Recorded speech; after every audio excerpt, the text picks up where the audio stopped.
theyeshiva.net. Just the rule in our Gemarah classes is that all questions are welcome. One of the big challenges that people who grew up learning Gemarah, didn't grow up learning Gemarah, is that a lot of their questions they either didn't ask or they were never answered, and therefore they forever learn it or don't learn it, but there's something missing because they don't really feel that it makes sense. Because the first time they asked a question, it was brushed off, or they didn't get a good answer or a satisfactory answer. So it's just like, okay, Zog the Gemarah, and when you hear the word Zog the Gemarah, it means shut down. So I really want to change that paradigm, at least for some of you. So anybody who has any questions, feel free to ask. It's not a mitzvah to ask just to ask. I'm saying to ask in order to understand. Zog the Mishnah in the opening of Masechta Megillah. Megillah Nikras, Biyud Aleph, Biyud Beis, Biyud Gimel, Biyud Daled, Betesvav, Loi Pachas V'Loi Yoser. Which means the Megillah can be read on the 11th of the month of Adar, on the 12th, on the 13th, on the 14th, and on the 15th. Not before and not after. As Rashi says, Pa'amim Bazeh or Pa'amim Bazeh. Sometimes it could be read 11, 12, 13, 14, 15, or lekaman mefarish v'azal.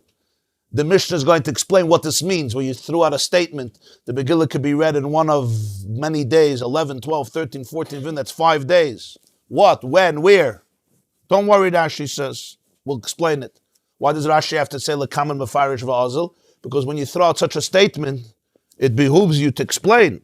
You can't just 11, 12, what am I supposed to do with this? When am I supposed to read the Megillah? 11, 12, 13, 14, so Rashi says the Mishnah will explain. These are the days, 5 days. Not less and not more. Not less means you can't go before Yud Aleph. Don't read the Megillah before Yud Aleph, and don't read the Megillah after Tesvav. Now, what does this mean? So the Mishnah explains.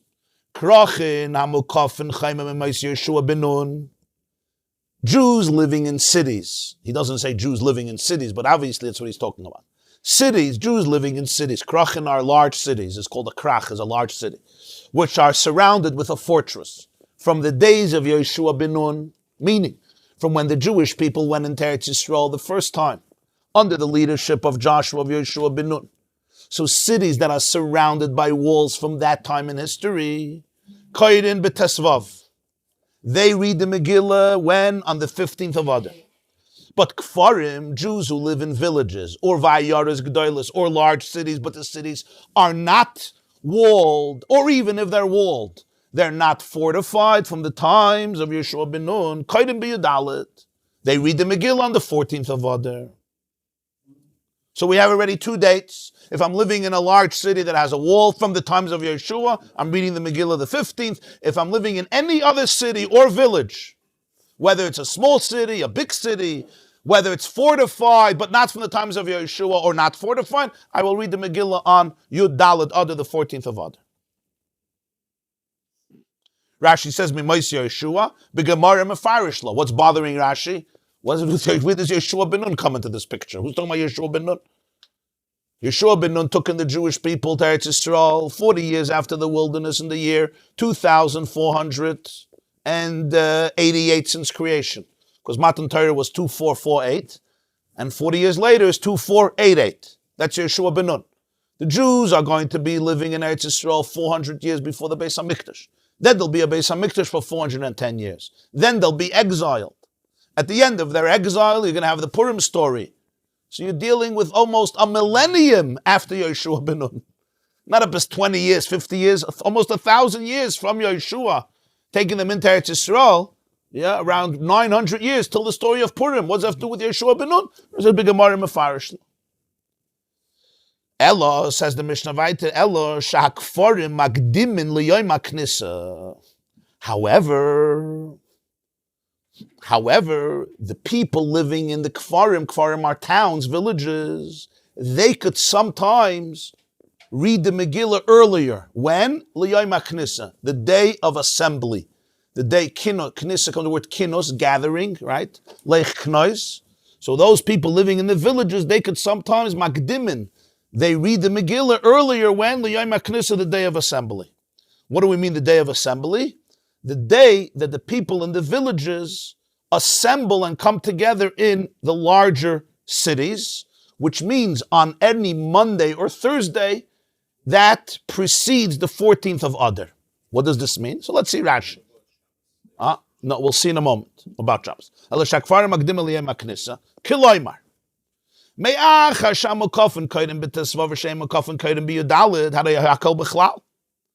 don't understand.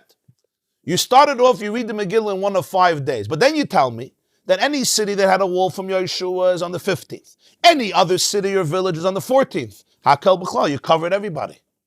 So where'd you get 11, 12, 13? You already covered everybody. Because either you're living in a city that had a wall from Yeshua ben Nun, or not. Or you're living in a village, or you're living in a big city with a wall, without a wall. So either you're Yudal or Tezvav. Hakel b'chlal, everyone is included. So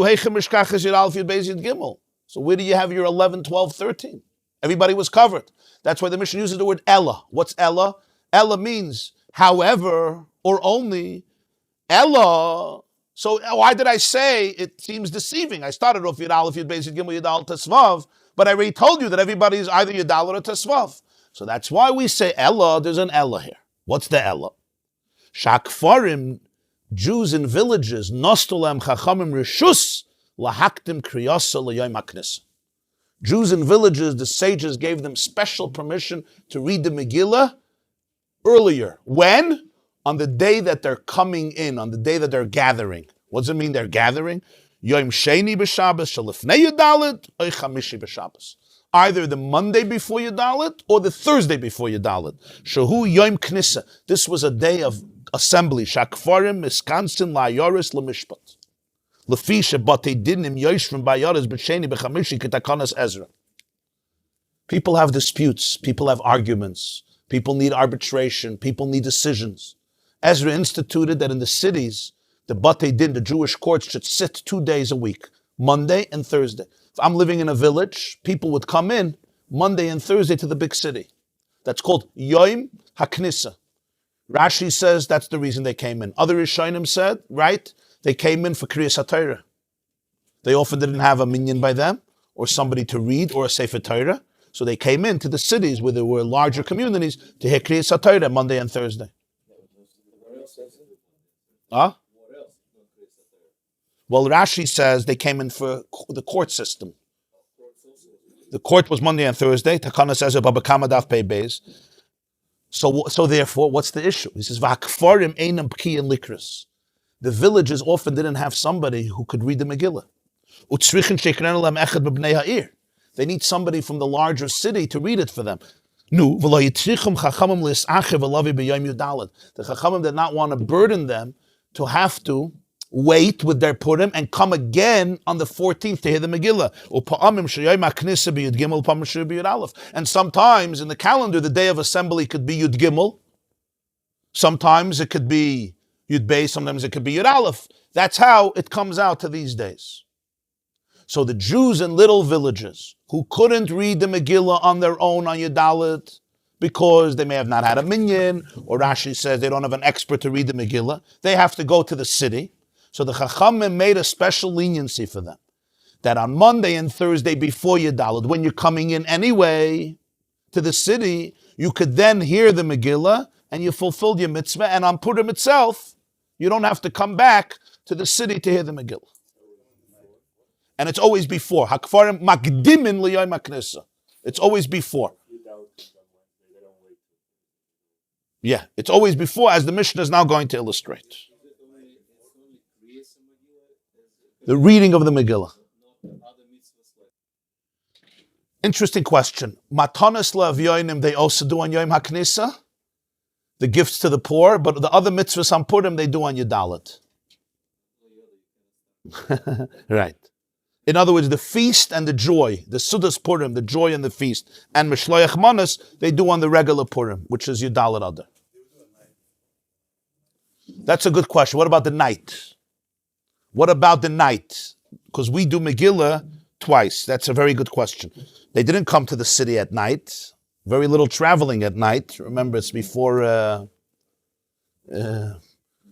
Edison. So the question is, what happened at night? So the Mishnah doesn't say. So it could be that the Chachamim said they don't have to read at all at night. They're completely exempt from that because the main mitzvah was reading by day, as we'll see later. Or they read it at night on their own. B'yichidus. They read it you read it b'yichidus. And then tomorrow you read it with a minyan in the city with a balkaira. That's what the Ran says. These two options about reading it at night. Either they were exempt or they did it individually without the official Kriyas Megillah the way we do it with a minyan and a balkaira. No, they didn't do it in the city. They did it b'yom HaKnissa, before. Yeah, the Mishnah is going to illustrate. It'll become very clear. It's going to become extremely clear. Now, this doesn't mean I'm not allowed to come in to hear the Megillah on Yudalit. That's why the Mishnah opened up. Everyone reads the Megillah on Yudalit unless you have a wolf in the times of Yeshua. It's a leniency if you want. In other words, if you want to come Yudalit, you want to take your family, they're not forbidding you to hear the Megillah on Yudalit. The point is they allowed you to hear the Megillah on Yudalit, Yud Beis, Yud Gimel, Yudalit. That's clear. It's not an obligation. It is a dispensation, a permission, a reshus. It's not a chayva. Well, the whole Purim is rabbinical. Says the Megillah, Ketzat. Even though it's pretty clear, but we're going to illustrate it day by day in the calendar. Ketzat. If Purim falls out on a Monday, I'm saying Purim. If the 14th falls out on a Monday, Jews in villages and big cities read the Megillah that day. Why? It's beautiful. It's Monday. You kill both birds with one stone. They're coming into the city because it's Monday, so the courts are active, and it's Yudalit, so everybody reads the Megillah together. Great. Umakafas Chaima, if you're living in a city that has a wall around it, Lamachar. You're going to read the Megillah the next day, on Tuesday, because that's the 15th of Adar. Great. Chali is Bishlishi. What if the 14th of Adar is on Tuesday? Oy B'Revi, or on Wednesday. What happens? Kfarim Magdim L'Yom HaKnissa. The Jews in the little villages, they read the Megillah when L'Yom HaKnissa, on the day when they gather in the larger cities, which means on Monday. So if your Dalit is on Tuesday, they're reading the Megillah on Monday, which is Yud Gimel. If your Dalit is on Wednesday, they're reading the Megillah on Monday, which is Yud Beis. If your Dalit is on Wednesday, so Tuesday is Yud Gimel, Monday is Yud Beis. We're not holding Yud Aleph yet. We're going through the calendar now. We're going through every situation when Purim is on Monday. When Yud Dalit is on Monday, everyone is doing it together. When Yud Dalit is Tuesday or Wednesday, they are doing it on Monday, which is either Yud Beis Adar or Yud Gimel Adar. And the Jews in the large cities read that day, which is Tuesday or Wednesday. And if you're living in a city with a wall from the times of Yeshua ben Nun, you're going to read tomorrow, meaning Wednesday or Thursday. Tesvav Adar. If your Dalit was Tuesday, they're going to do Wednesday. If your Dalit was Wednesday, they'll do Thursday. Next, Choli is B'chamishi. What if your Dalit Adar is on a Thursday? The Jews in the villages or the large cities will read the Megillah that day on Thursday, because it's the 14th and it's Yom HaKnissa, it's the day of assembly. And if you're living in a city with a wall from Yeshua ben Nun, you're going to read it tomorrow, which is going to be Friday, which is Tesvav Adar, Erev Shabbos. Next, Chali is Erev Shabbos. What if your Dalit Adar is on a Friday? When you're in a village, they read the Megillah one day early on Thursday, which is Yud Gimel. Again, back to Yud Gimel. But the Jews in the large cities and those who are living in a walled city have to read the Megillah that day, because you can't read the Megillah on Shabbos, as the Gemarah will explain later. That the Chachamim did not allow anybody to read the Megillah on Shabbos because they were afraid of people carrying the Megillah in a public domain on Shabbos, as the Gemarah will explain on Daf Daled. So when Purim, when your Dalit falls out on Shabbos, everybody, even if you lived in a walled city, you had to go one day earlier and read the Megillah on the same day that the open cities read it, meaning on Erev Shabbos Yud Dalet Adar. They will not push it off to Sunday, to Zayin Adar, because as we will see, the Megillah says that you don't push off Purim. They can go backwards but not forward. That's why we won't say let them wait till Sunday to read the Megillah. Rather, you're going to take them back and not forward back to Yudalid. You don't do the Megillah after Tesvav. Tesvav is the cutoff time. So therefore, they go backwards, which is Yud Dalid. Now, we're going to see later, what do they do about Sudas Purim? What do they do about Mishloach Manas, right? We learned before, I said before that Sudas Purim, Mishloach Manas, you do on your Daled Adar, even if you're living in a village where you read the Megillah earlier. But when you're living in a city that's Mukav Chaim, everything is on Tesvav. But now that you're reading the Megillah on Erev Shabbos, which is your Daled, because you can't do it on Shabbos, what about the meal? The meal you're allowed to have on Shabbos, yeah? Matanis Lav Yoinim, you don't handle money on Shabbos, but Mishloach Manas, if I'm not carrying, I can do. So that we'll see, what do they do in that scenario, we'll explore it, we'll see Daf Hey. But now everyone went to Erev Shabbos, besides the villages which did it on Thursday. Next, Chol Liyos b'Shabbos. What happens if your Dalet Adar falls out on Shabbos? Now, I just want to give her a parenthetical note, and that is today, you will never have such a situation where Purim is going to fall out on Shabbos. But when this Mishnah was written, in the time of the Mishnah, every Rosh Chodesh was decided not based on a fixed calendar. Every Rosh Chodesh was decided based on witnesses who would come to the court and testify that they saw the new moon last night, and that made Rosh Chodesh. And therefore, every month, some months can have Rosh Chodesh 1 day, some months can have Rosh Chodesh 2 days, and in that time, there was no limitations about when Purim could fall out. So Purim could fall out Sunday, Monday, Tuesday, Wednesday, Thursday, Friday, and Shabbos. That's why you have all these scenarios. It was only in the 400s or the 500s where Hillel, second Hillel, made a fixed luach when the structure of Kiddush HaChodesh through Bezdin would not work anymore. We learned this in Masechta Rosh Hashanah. So there's a fixed calendar. And now Purim can only fall out on Sunday. Purim could fall out on Tuesday. Purim could fall out on Thursday. And Purim could fall out on Friday. You will never have Purim on Monday. You will never have Purim on Wednesday. And you will never have Purim on Shabbos, ever. You'll only have Purim Sunday, Tuesday, Thursday, and Friday. Right. You'll never have it on Monday, you'll never have it on Wednesday, yeah. So therefore, we have a situation of Purim, Yudalit Adar on Shabbos. Chol is b'Shabbos. What happens now? Kfarim v'yaris g'doilis makdimin v'koinen liyem haknisa. The villages in the big cities do it on Thursday. They all do it liyem haknisa, which is what? Yud Beis Adar. So this is fascinating. Why? Because now, even in the cities, they're not doing it on Yud Gimel, they're doing it on Yud Beis. Because since everybody has to be, the date has to be an unnatural date, because Purim is Yud Daled Adar is on Shabbos. So even if you're living in a regular city, you can't do it on that date, you have to do it on a different date. So therefore the Chachamim, instead of making two separate dates, in the villages, they do it on Thursday. And in the cities, they do it on Friday. Here they do it Yud Beis. Here they do it, they already put everybody together. And they said, let everybody do it on Thursday, which is Yud Beis Adar. So that means we're doing it 2 days before Yud Daled Adar. So the villages and the Jews in the cities are doing it together on Thursday. Yeah. In the previous situation, Yud Daled was Friday. When Yudalit is Friday, if I'm in a city, I could read the Megillah on the right time, Yudalit. So why should I do it yesterday? In the villages, they'll do it Thursday because they're now coming in Friday again. But I'm in a city, I could do it Friday. But now it's Shabbos, Yudalit. I anyway can't do it on Shabbos. I anyway have to do it on a different day. So you do it together with the Bnei HaKfarim. Everybody does it together on Thursday. That's what he says.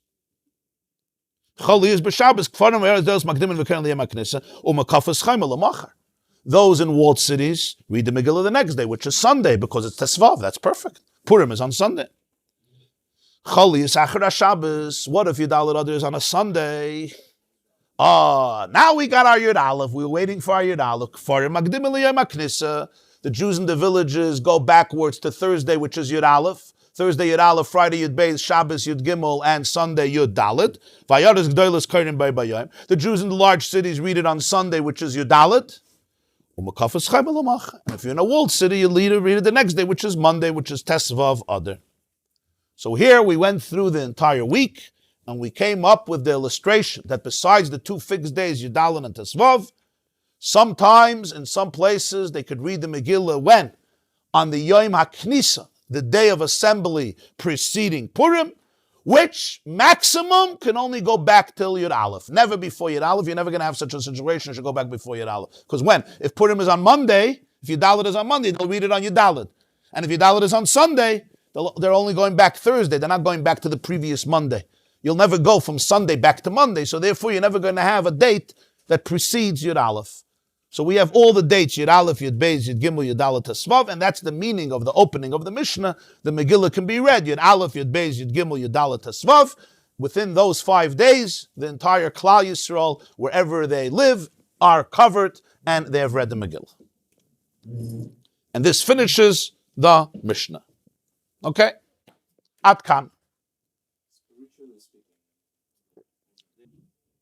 You want to know if Yud Aleph has the energy of Purim? And Yud Beis and Yud Gimel, huh? It's an interesting question, and the answer is yeah. The answer is in these Kfarim, for these Bnei Kfarim, it has the energy of Purim. There's something there. Yeah, you're right. It's very well. It became a zman. It became a zman of Purim. Yeah. He's asking a question. Why the Mishnah says the words loy pachas v'loy yoser? That's your shaila. In other words, you said Yud Aleph, Yud Beis, Yud Gimel, Yud Dalet, Tesvav. Why would anybody think that I don't mean it literal? That you could do it on Rosh Chodesh, you could do it on Tu B'Shvat. It said these are the days. Huh? And Rashi says it. Rashi says, "Like pachas miyad alav v'le'yosem etzvav." So Rashi is explaining the Mishnah. Rashi says, "Pachas and yosem means not before, not after." So Reb Shalom is asking, why would you think you're giving me days? It's like you're telling me, on Shabbos you're not allowed to work. Yeah. On Friday, yeah.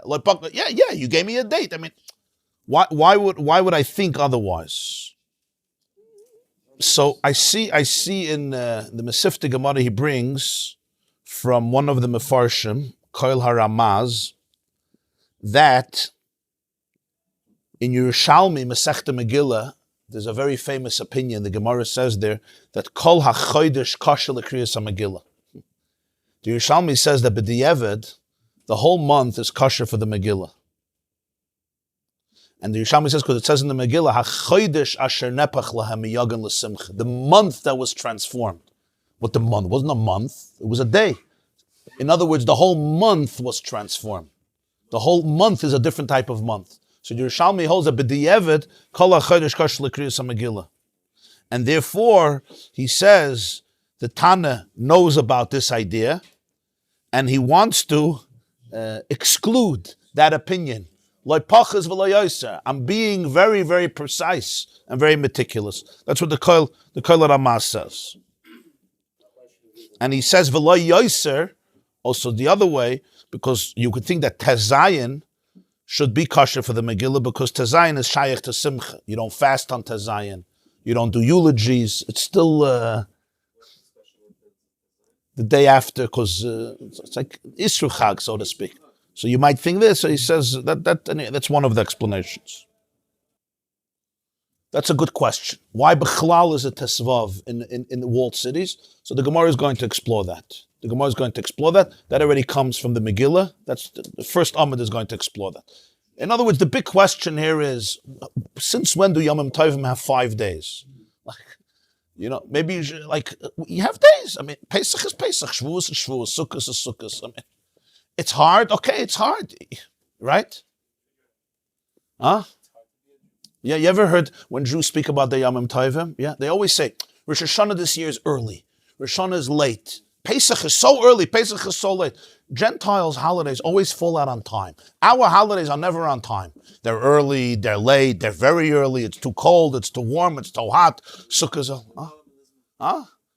you ever saw our holidays are never on time. Somehow, they're never on time. We have to adjust ourselves to them. So it's not on time. So fascinating idea here that with Purim, no. There's a Yud Aleph, a Yud Beis, a Yud Gimel, a Yud Dalet, a Tesvav. Like, how does such a thing happen? It's not that the holiday has 5 days. If it has 5 days, it has 5 days. It's one day. But there's so many different, you don't have a Metzias, not on Hanukkah, not on any other Yom Tov, that depends where you are. When is Pesach? Depends where you live. When is Shavuos? Depends where you live. You have unique situations. I'm with a Kavatayich, international date lines, whatever. There could be unique situations, but to make lechatchila different days for different Yomim Tovim, this needs a beer. So the Mishnah just says it glad, but now the Gemarah's job is to explore the meaning of this. Right. Indian that you should have a lot of people celebrating Purim together. Right. Well, you do see that they liked it together because when Purim was on Shabbos, they put everybody back to Thursday. They didn't do a Thursday and a Friday. So you see that we try to do it together. But yet, so many years, it's not together. Is it different than other Yom Tovim? You should have a lot of people for the reading of the Megillah. It says, Beroivam Hadras Melech.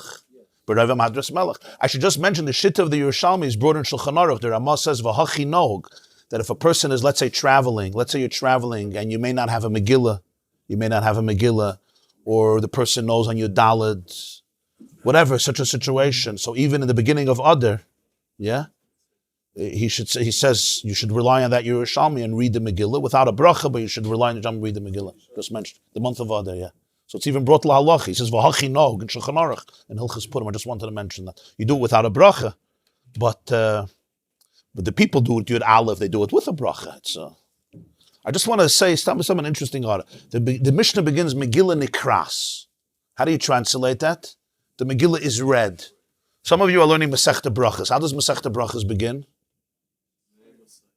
Meimasai? Koirin. No, why doesn't this Mishnah begin? Koirin is HaMegillah, B'Yud Aleph, B'Yud Beit. Megillah Nikras. It's read.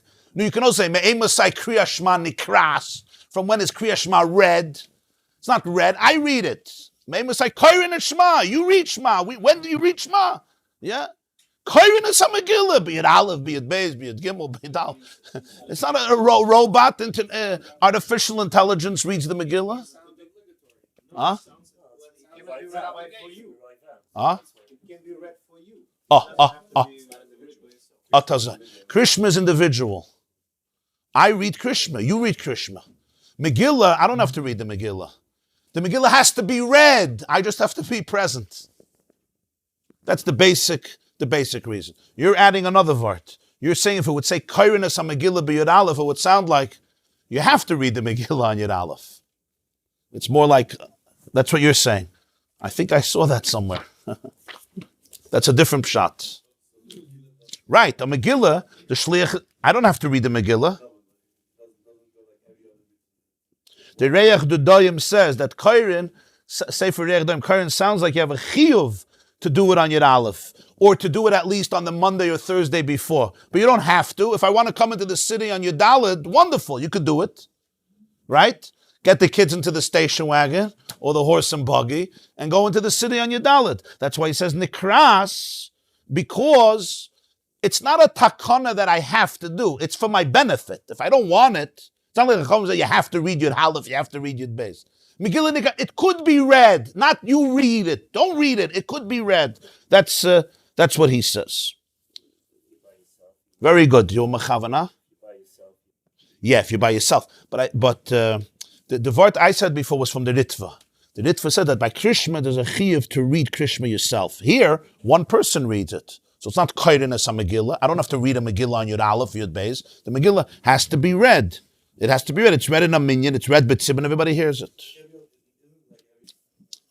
Okay. So the truth is, you're asking a good question. Could it be Yoitza somebody by Krishma? And it's a big discussion in the Paiskim, in Hilchas Krishma, Sim and Samach Aleph and Chaim. Could you be Yoitza from somebody Krishma? But even if yes, the derech is, right, I read Krishma. With a Megillah, the main inyan is that it happens with a minyan, and most people don't read the Megillah. The mitzvah is shmir. Yeah. So we have two different interpretations. The Turei Even and the Rosh Yosef add a third interpretation similar to what you said, and that is, if it would have said Kairinus HaMegillah, it would have sounded like you have to read the Megillah, Yud Aleph, Yud Beis, Yud Gimel, Yud Dalet Tesvav, 5 times. Megillah Nikras, again, similar to what you said, a little different. It could be read in one of these 5 days. Okay, let's now get to the Gemarah, which is going to analyze this whole Mishnah, giving the background. Where did this happen on Purim? Okay, in order to appreciate this Gemarah, it's very always important in Gemarah to see the origin of the text. So I'm going to ask you to open up the Blue Chumashim. You have in the back the Megillah. Okay, and we want to go towards the end. Just a few psukim I want to show you because this is going to become very important. You want to go to it's chapter 9 of the Megillah, which deals with the institution of the holiday, chapter 9.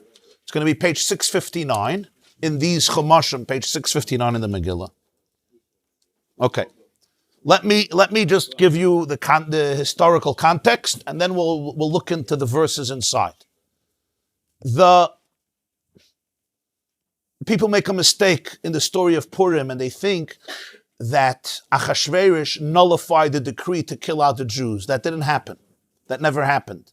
Achashverosh told Esther clearly that once I give out an edict, I can't retract it. Ein lahashif. This means that the original edict that came out on Yud Gibel Nisan a year before, that on Yud Dalet Adar every Jew should be murdered by anybody who wants. Men, women, children can all be decimated in one day. Should be. That edict remained. All Achashverosh did was, at the request of his queen, was he gave the Jews permission to defend themselves. People don't understand this part of the story, but when you read the Megillah, it's clear that's what happened. So the 14th day of Adar was a very dangerous day because you had a right to kill Jews, sanctioned by the government. The difference was, before Esther Hamalka, Achashverosh was behind it. And now, he gave the Jews right to self-defense, and he wouldn't be part of the genocide. But you could come and kill a Jew. There's an edict of Achashverosh. But the Jews have a right to fight back. Because somebody once wrote to me a letter that the Megillah is so violent because it says that the Jews fought back and a huge amount of their enemies were killed, right? Exactly. The amount of people who attacked them, that's exactly who they killed. But the numbers are pretty astronomical. So it says, in Shushan Habira, the capital, they killed 500 people. 500 people. Okay, they hung the sons of Haman. In all of the other regions, you're dealing with 75,000 people. That's a huge amount. It's mamish a huge amount. 75,000 people. Okay. Yeah, these were all the people who came to kill Jews. So the Jews defended themselves and killed them. But that's dressed for the next day also. Huh? That's dressed, For Shushan. For Shushan. Now, when did all this happen? I made a mistake. I said that the genocide was designated for the 14th day. It was designated for the 13th day of Adar. So on the 13th day of Adar, the Jews killed 75,000 people who come to kill them. And it's amazing. They're gone. What happens the next day? The Jews take a deep breath and they relax. Because today, nobody has permission to kill them anymore. So the fighting was on Yud Gimel. That was a day of a lot of blood and violence and self-defense. Yud Daled, they rest. However, when it comes to Shushan, Esther asked Achashverosh, she saw that there's so many people who still want to kill Jews. If the Jews could continue in Shushan to do what was done yesterday, and he gives permission. So in Shushan, they kill 300 people on the next day, in addition to the 500 people on Yud Gimel, the next day. And they rest only on Tes Vav. Chamesh Me'esish was on Yud Gimel. Yeah, B'Shushan Abira. But if you go to Pasuk Tesvav, on the 14th, they kill 300 people on the next day, because Esther got special permission for the Jews to continue to uproot their enemies. Where in the other countries, they did it all on the other regions, they did it all on the 13th day, and they rested on the 14th day, and that became a day of natural festivities. Everybody was just celebrating. You can imagine the atmosphere, right? The war was over, and all the enemies were gone. Where in Shushan, they were still fighting on the 14th, so they can only relax and celebrate on the 15th. Got it? Now take a look. Perik Tes, Pasuk Yutes. Page 660. 660, Perik Tes, Pasuk Yutes. After telling this whole story that I just said, Al Kain, therefore, HaYehudim HaPrazim HaYoshvim Barei HaPrazois, the Jews who live in open cities, Oisim Es Yom Arba'as L'Chodesh Adar, Simcha Mishte Yom Tov Zech Mazish L'Rei. They made the 14th a day of joy and feasting and Yom Tov and Mishloach Manas. He doesn't finish. He doesn't finish the sentence. But he just says, therefore the Jews in the open cities make Yud Dalet a holiday. But what can we intimate from this? In Shushan, they didn't celebrate Yud Dalet because their original holiday, the first year, was Tesvav. He doesn't finish it. But he says, Al-Keina Yehudim HaPrazim, they make their holiday when? On the 14th. Okay. Now, Pasuk Chaf, Vayichtav Mordechai es hadvarim ha'ela.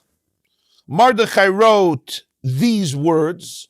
These words, the Gemarah is going to interpret the Megillah. Basically, he's writing in the text that he wrote it. It's like, I'm writing these words. I'm writing all these words. Mordechai wrote this Megillah. He sends manuscripts, which we call Svarim, books, to all Jews, close and far. It's before the printing press, so they're obviously written and they're sent out to everybody, okay? And what does he want from them? L'kayim aleihem, lias oisim, es yoim arba'as l'chodesh adar, v'es yoim chamisha b'chol shana v'shana. He wants a celebration every year on the 14th and on the 15th. Pasuk Chav Beis, kayomim asher nochu b'hem haYehudim me'oveim. They should be like the days when they rested. And suddenly, and the month that was transformed, it should be like the days when they rested, and like the original month that was transformed. That each year they should make these days of Mishta and Simcha, even though nothing happened, but it should be like those original days. And Pasuk of Gimel says, "V'kibala Yehudim es hashayachei l'lasas." And you know what happens? The Jewish people accepted it. The Jewish people accepted it, and B'Shashakasav Mordechai Aleim, and what Mordechai wrote, and he finishes the story. Now go to Pasuk Chav Zayin. Kimu v'kibla Yehudim aleihem v'alzarim v'alchol nilvim aleihem v'layaver Elias oisim eshnei hayamim me'ela kichsavim u'chizmanam b'chol shana v'shana. The Jews accepted to celebrate these 2 days every year. V'hayamim me'ela niskarim v'nasam b'chol dar v'dar mishpachim medina v'ir v'ir. These days get remembered and practiced in every family, in every country, in every city.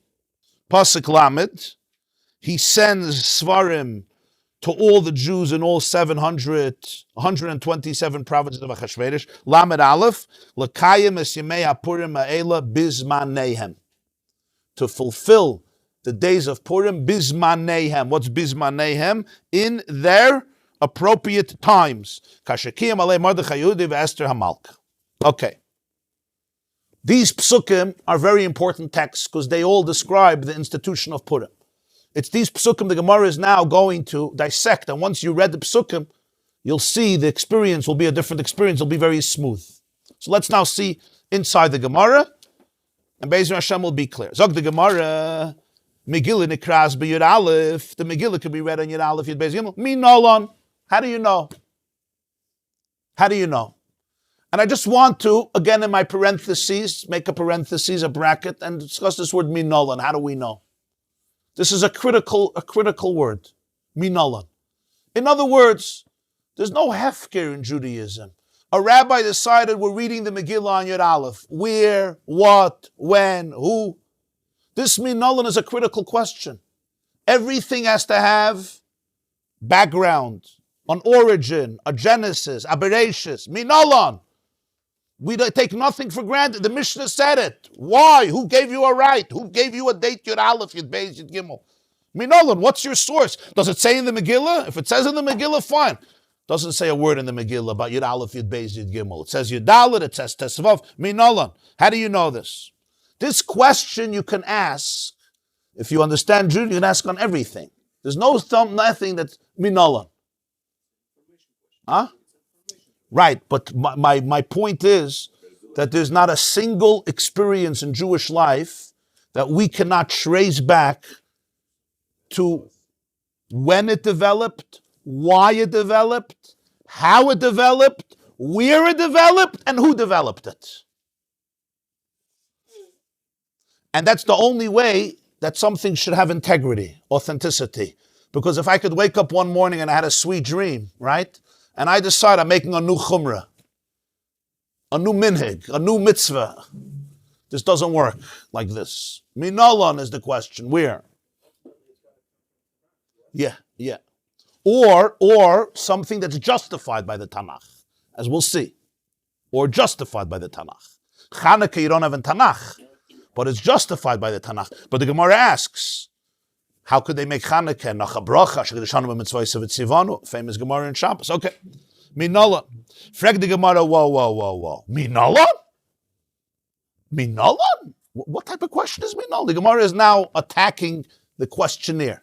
Minala? That's what Minala? What do you mean where? You're looking for a source in the pasuk? This has nothing to do with a pasuk. Come on. On Daf Dalad, we're going to quote a Bryce, and the Bryce is going to say these words: Chachamim ekilu al akfarim lias magdimin liyayim aknisa sheyisapko mayim amazon lachem shebekrach. The Chachamim were lenient on Jews living in villages. They should be able to read the Megillah in an earlier day when they're coming to the city anyway, so that on Yudalad Adar, they should have time to be able to provide water and food to their brother in the cities for their meals. You see, the people that lived in the urban cities relied on the Jews of the villages. This was part of the economy. They lived in the farms and the fields. They would often provide water, and they would often provide food. If they would be responsible to come hear the Megillah on Yudalad, they wouldn't have time traveling and hearing the Megillah and going back and etc. They wouldn't have time to be able to provide water and food for their brothers, especially on Yudalad when they all need it for the meal of Purim. So therefore, the Chachamim were lenient. They wanted to give them space, time on Yudalad to be able to do this work, which was both for economic reasons, economic purposes. Purim was a very big day for people. Everybody needs to make a Suda. So everybody needs food. Remember, this is not a time when you open your pantry and you have food for 3 years, right? For 3 years. We're not dealing with such times. This week, we don't even conceive what food was like then. You didn't go to the store and you didn't have kiddushim everywhere and soups. Today, very few people in our countries wake up in the morning worrying about starvation for them and their families. Baruch Hashem. But this was a different era. I'm just mentioning that because you shouldn't take these things for granted. So it was an economic purpose. There was a spiritual purpose. Jews should be able to make Sudas Purim. So they said, you know what? You're Dalit, you're free. Do your own thing. Megillah, you already covered 2 days before, 3 days before. That's what the Brisa says. So what are you looking for psukim? You're not going to find this in psukim. This is a special takana of the Chachamim for the Bnei HaKfarim. Minolan, what are you looking for? I don't understand your question. Interesting question on the questionnaire. So the Gemarah says, you didn't understand what I said. Anan hachikam rinan. Let me explain to you what we meant. Michdi. This is a fascinating explanation. Kula anshe knesses hagdola tikneniyu. Who made this whole Maisa with Purim? All the days of reading of the Megillah was instituted by the Anshe Knesses Hagdola. Okay. What's Anshe Knesses Hagdola?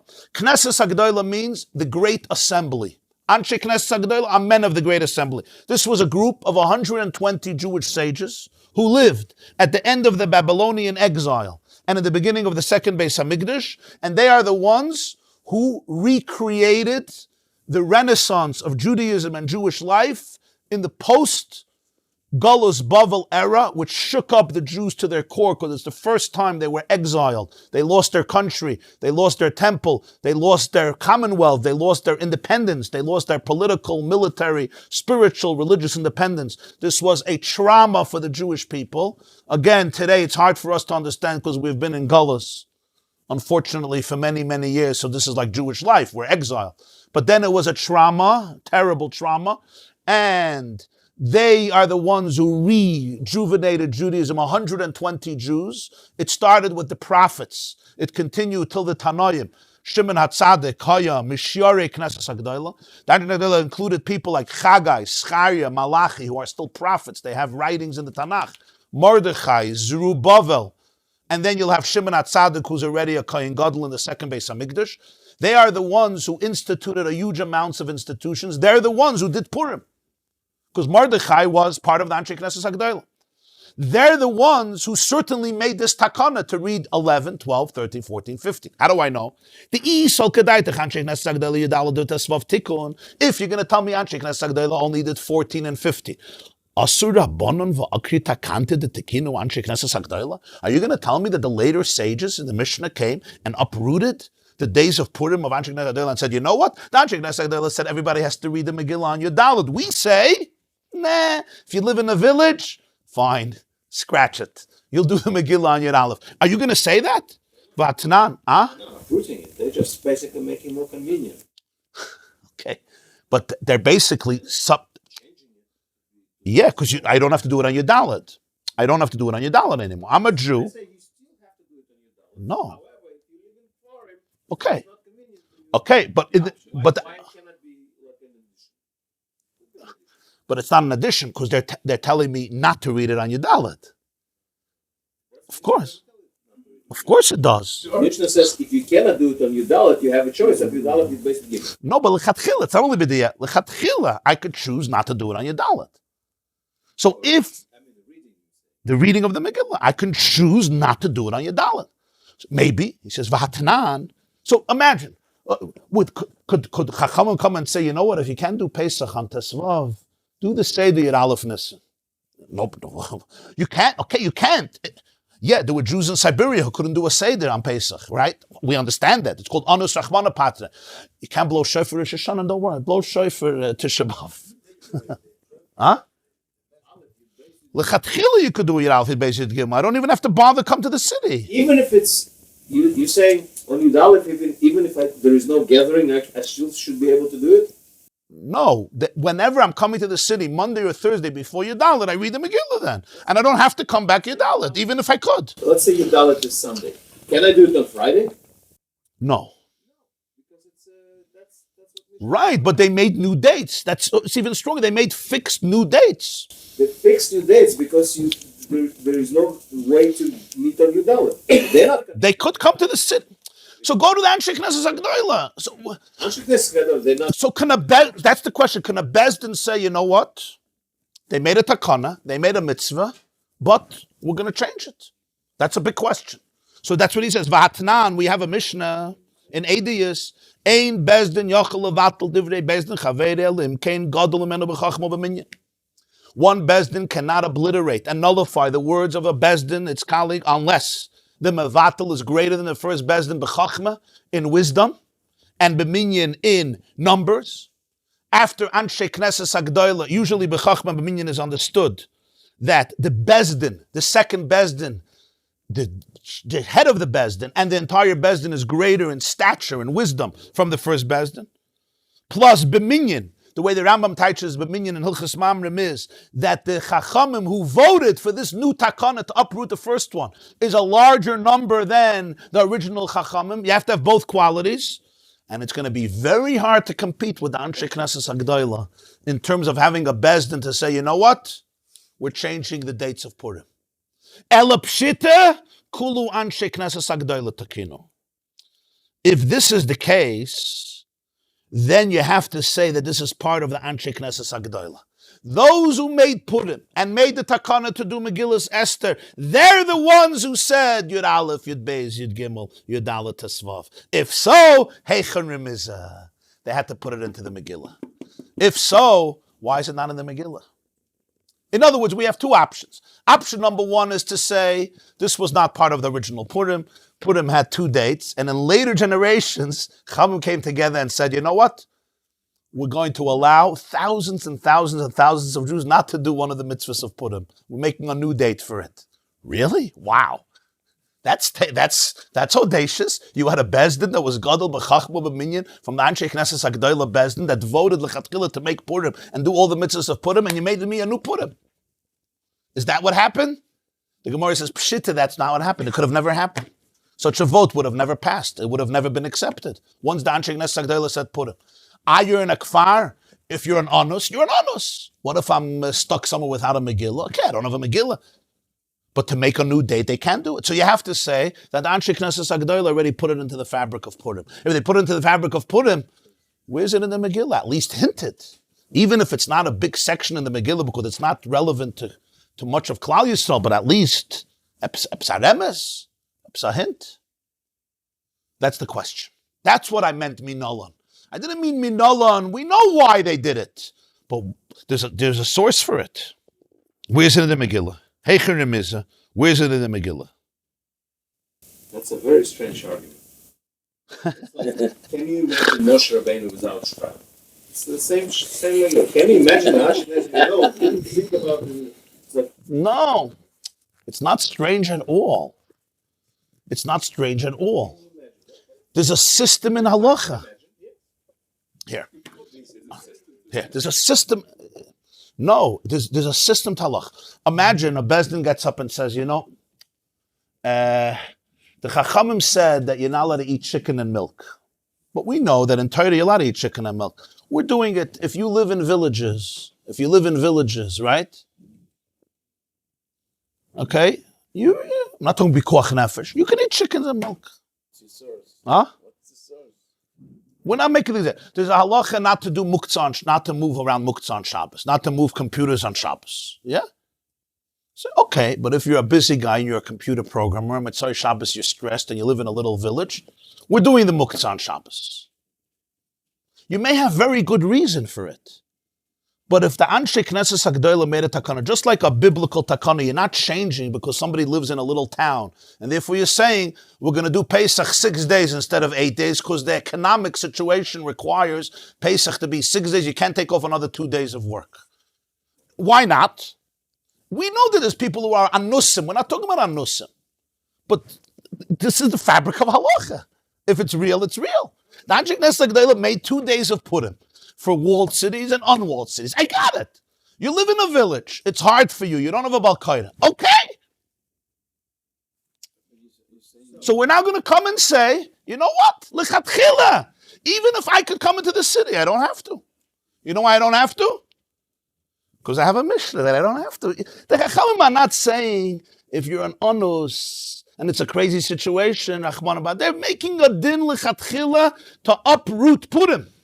You understand that? I'm living in a village. Somebody says, you're coming to town on Purim? No, what's up? I'm coming on Monday. Really? So you guys took a Purim, you have a Megillah. So takana from Divrei Seifrim.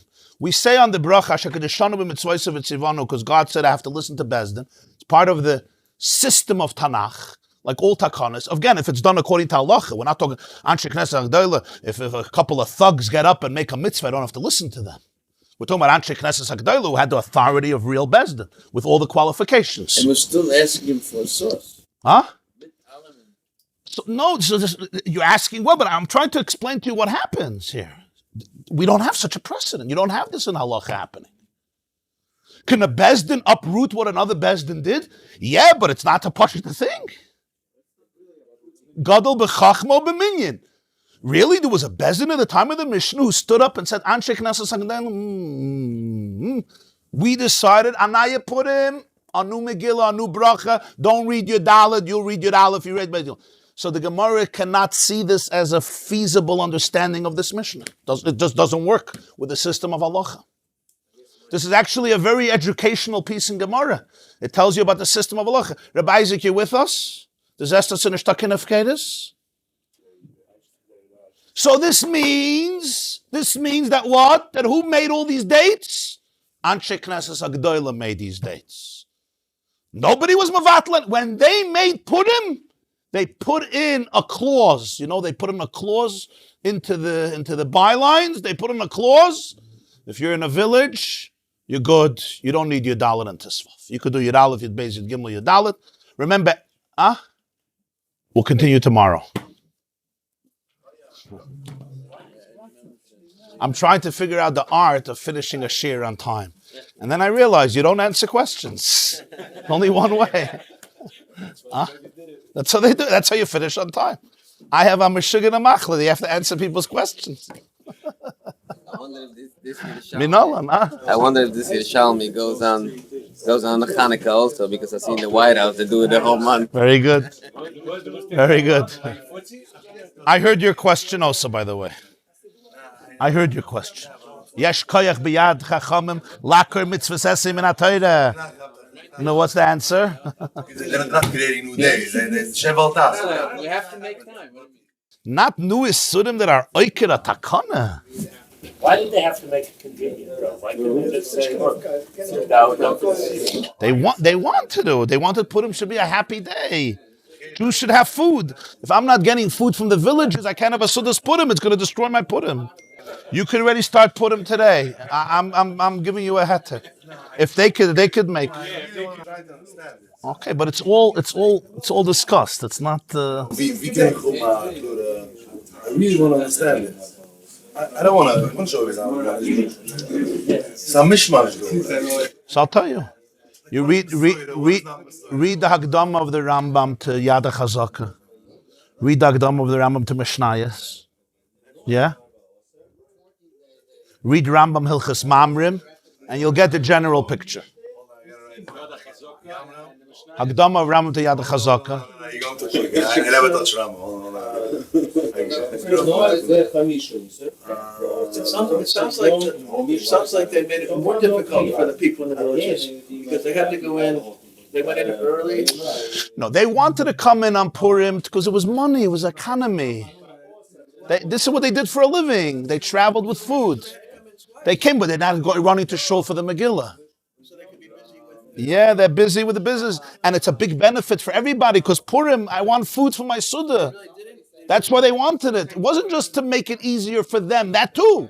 And to help their economy, that too. You don't find that with Yom Tov. Right. That's a chiddush. But here it was relevant to Purim because if not, the people in the cities won't have food for their meals. And everybody needs food for Shalach Manas, for Sudas.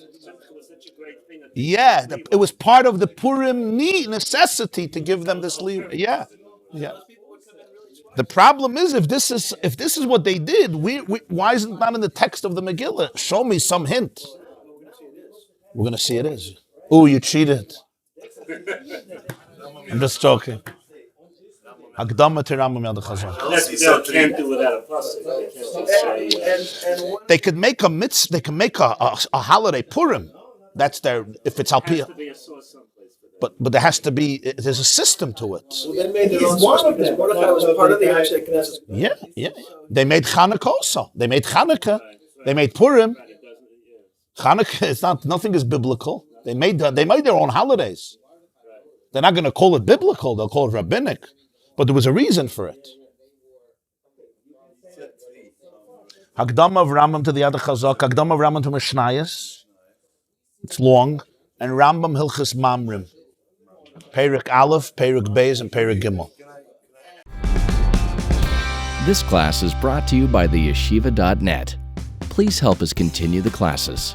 Make even a small contribution at www.theyeshiva.net/donate.